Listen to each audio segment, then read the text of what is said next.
ಯಾವುದು ಸರಿ? ಇವಾಗ ನೀವು ವಾಕ್ ಮಾಡ್ಕೊಂಡು ಹೋಗ್ತಾ ಎಲ್ಲಿಂದ ನಡೀತಾ ಇದ್ದೀರಾ?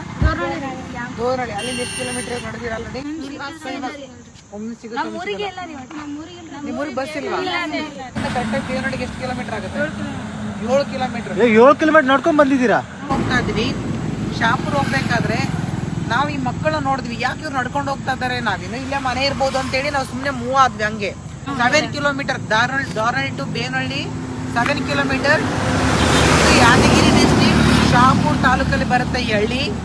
So every day morning bus ಸಿಗುತ್ತೆ, ಮಸ್ತ್ ಮಾರ್ನಿಂಗ್ ಸಿಗುತ್ತೆ ನೋಡಿ. ಬೆಳಗ್ಗೆ ಮಾರ್ನಿಂಗ್ ಕೂಡ ಇವ್ರಿಗೆ ಬಸ್ ಸಿಗಲ್ಲ.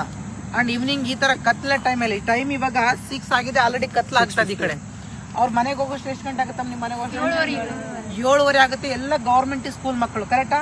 ಎಲ್ಲ ಗೌರ್ಮೆಂಟ್ ಸ್ಕೂಲ್ ಮಕ್ಕಳು, ಮೇನ್ ಆಗಿ ಬಡವರ ಮಕ್ಕಳು. ಸೊ ಇವ್ರಿಗೆ ಅನುಕೂಲ ಇರಲ್ಲ ಯಾವುದೇ ತರ ಮನೇಲಿ ಅಪ್ಪ ಅಮ್ಮನ ಹತ್ರ ಗಾಡಿ ಕಾರು ಇದೆಲ್ಲ ಡ್ರಾಪ್ ಮಾಡಿ ಕರ್ಕೊಂಡ್ ಬರಕ್ಕೆ. ಸೊ ಹೆಲ್ಪ್ ಮಾಡ್ಬೇಕಾಗಿದ್ದು ಯಾರು? ಗೌರ್ಮೆಂಟ್ಗಳು. ಅದು ನಿಜವಾಗ್ಲೂ ಹೇಳ್ತಾ ಇದ್ರು, ಇಂಥ ವ್ಯವಸ್ಥೆ ನೋಡಿದ್ರೆ ಕಷ್ಟ ಆಗ್ತದೆ. ಬಸ್ಗಳ ವ್ಯವಸ್ಥೆ ಆಗ್ಬೇಕು, ಇಲ್ಲ ಗಾಡಿಗಳ ವ್ಯವಸ್ಥೆ ಆಗ್ಬೇಕು, ಇಲ್ಲ ಸೈಕಲ್ ವ್ಯವಸ್ಥೆ ಆಗ್ಬೇಕು ಅವ್ರಿಗೆ. ಕೊಂಡು ಸರ್ಕಾರ ಯಾವುದೇ ಇರಲಿ, ಯಾವುದೇ ಪಕ್ಷ ಆಗ್ಲಿ ಪ್ರಾಬ್ಲಮ್ ಅಲ್ಲ, ನಮ್ದೇ ಪಕ್ಷ ಆಗ್ಲಿ, ನಮ್ದೇ ನಾಯಕರಿರ್ಲಿ, ಆದ್ರೆ ಅನುಕೂಲ ಮಾಡಬೇಕು.